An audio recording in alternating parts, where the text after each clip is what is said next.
These people put in a newspaper a cartoon and were viciously attacked in their own building. Mm-hmm. And you have yet to see Christians or anyone else in this country go do a mass movement because of something that a Muslim might say. Mm-hmm. Yeah, and if you go down this, you're very right, Phil, and thank you for that. But if you go down this bill and you have it, I'm sure posted on your website. Yeah. And I have it in front of me too. Yes, it's so ridiculous. Like here, the last resolution, the second from the last resolution. Muslim women who wear hijabs, headscarves, and other religious articles of clothing have been disproportionately targeted because of their religious clothing articles or observances. Now, if anybody's been flying on the airplane recently, you can't get through any airport anywhere in America. Everywhere you go, you see hijabs. Everywhere. That's like, the Muslims, I thought there was only 1%. But everywhere you go at the airport, that's what you see. Everywhere every mall. Yep. Every mall. Well, it was that Somerset just before Christmas. Everywhere you go, hijabs. They was there at Christmas. And I'm not criticizing that. I'm saying, what are they talking about? Now, I could see if I was like, well, dang, I don't never see any Muslims. I used to teach at Henry Ford Community College. That's in Dearborn. Tons of Muslims out there. Yeah. Tons of Muslims that were my students. We got along really well because we respected each other.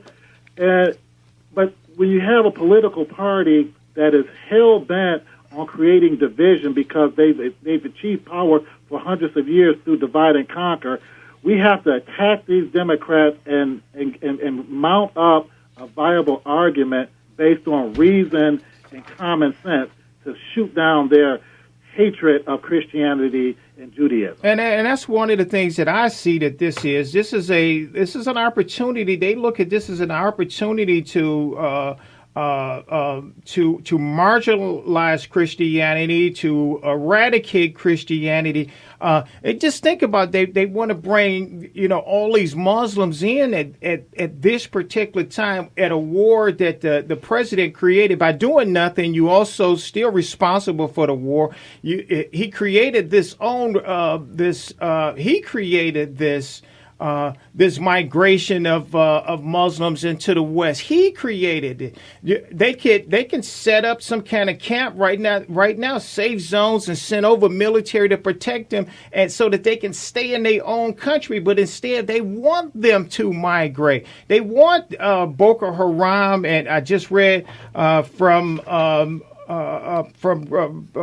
Christian News today. Boko Haram killed Christians on Christmas Day in Nigeria. Yeah. They killed. Matter of fact, one of the things that the president did when he had his visit over into Africa, he told Nigerians for him to give them security to help them with Boko Haram, they have to accept what? Homosexual rights. They have to accept homosexuality.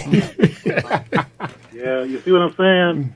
It's the same party. See, people don't realize it. They don't understand their history. This was the party that gave us slavery, the Democrat Party.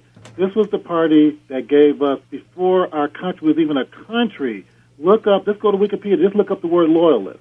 These were traitors. Yep. And it was like 1/3 of the colonists were traitors that fought for King George III and the English Empire to basically keep us enslaved. Because as the colonists, that was a certain degree of slavery that we had. Yeah. People don't realize that it was a law from the King of England to have slaves. Absolutely it was. But I tell you what, right now they fighting for the King Allah, and this here, this bill is something to be concerned with. It might not get passed this year, next year, but just the point that they have it sitting there waiting for the right person so that they can get it through is a real danger to our First Amendment right, our free speech, our free assembly.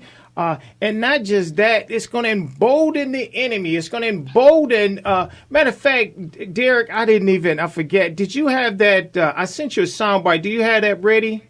Okay. I want you to listen to now here. This president has been the most radical president ever in history. Matter of fact, I was just pointing out how he, Professor Washington, he posed for a magazine called Out, of course, word out meaning out, and first president to ever pose for, first president, first heterosexual to ever pose and do an interview for this magazine. But Louis Farrakhan said the bigger threat is not radical Islam or President Obama, but the biggest threat to America is Donald Trump.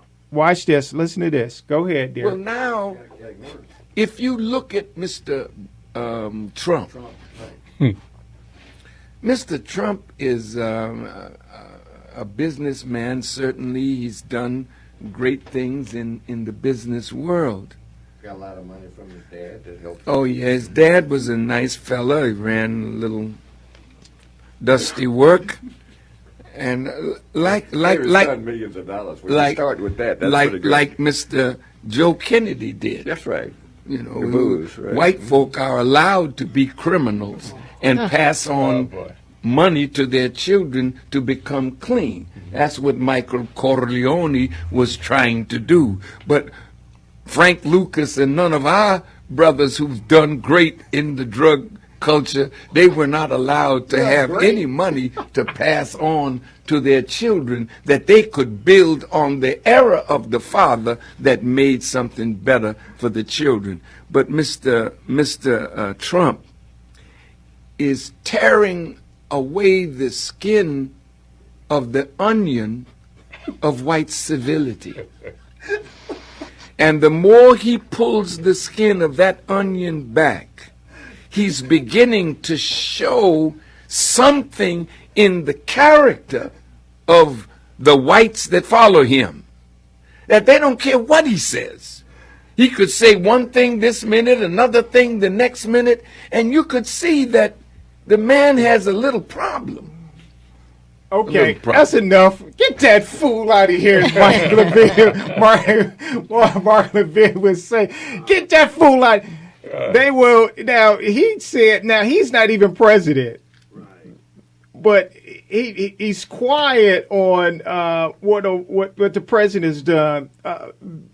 And again, I believe this is very telling. I believe that they see that this president is pro-Muslim and he's helping them take over this country. Well, that's right. Well, Ellis, we were talking about an article that I found on Breitbart, September 7th of 2015, called Farrakhan, Al-Qaeda, ISIS are evil devil America's illegitimate children. So in other words, Louis Farrakhan is blaming the United States for ISIS and Al-Qaeda, calling them the illegitimate children of U.S. foreign policy, and yet it's his buddy, Barack Hussein Obama, who has created this foreign ISIS. Policy. He created that group. And they're on the same time. So they take two sides of the same issue and they come to the middle and they confuse us all because we're not thinking like them. Right. We don't think this way. Yes. Yes, and thank you, Janice, for that. And I remember reading that article. It's a very good article. I really like Breitbart.com, and I encourage your listenership to, regularly read their articles. They're very well written. And just one point regarding Farrakhan and Trump. Trump is, I'm going to be writing a piece soon about Trump next week, so stay tuned. But Trump has really done some things that not even Reagan has done. He has this mannerism.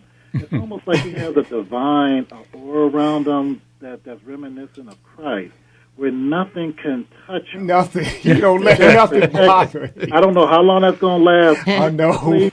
Personally, I love the man, and I'm voting. I can't wait to vote for him. But I'm not gonna, I know there might be some people in your audience that don't feel that way, so that's fine. Vote for who you want. But that's I'm just telling okay. you, as a 35-year black conservative, I love the man, and I feel he's making me feel accepted, my views validated in ways that not even Reagan did. Wow, I'm really impressed, Ellis. I didn't know that you were that strong of a Donald Trump supporter. Yeah.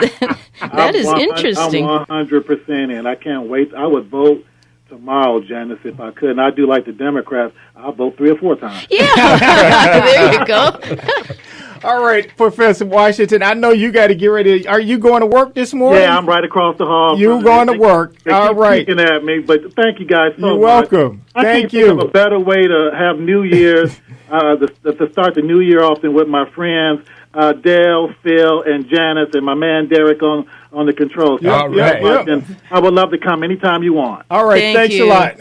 All right, thank you. Happy New Year. All right, I just wanted to mention again, Phil, can you believe that this month is an anniversary?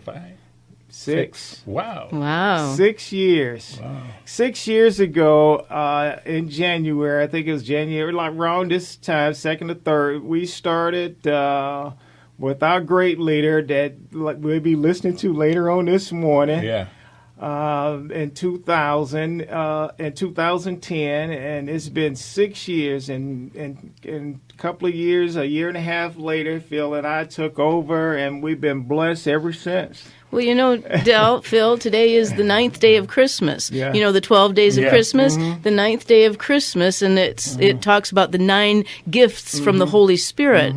Of those gifts are like love, joy, peace, patience, kindness, goodness. These are the kinds of things that we value, that we aspire to bring to the world. Yes. Conservatism needs to rule in this nation once again. Yes. And we're going to bring it. We're going to bring it. Yes. This is not like Islam. Matter of fact, you need to probably read a few things about what they brought to. But never mind. Well, they brought the new year in with executions in Saudi Arabia. That's right. That's right. Oh, that's right. They did 47 executions. All right, folks, thank you for listening to the Abolitionist Roundtable, your all-access radio to the conservative revolution. We'll see you next week, but I want you to go to our website at artofmichigan.com. We need your help so that we can continue. Invites the Wham Talk 1600 listeners to continue the roundtable discussions by mailing correspondence to Art of Michigan, Post Office Box 135, Garden City, Michigan, 48135. Or follow Phil, Del, and Janice at artofmichigan.com.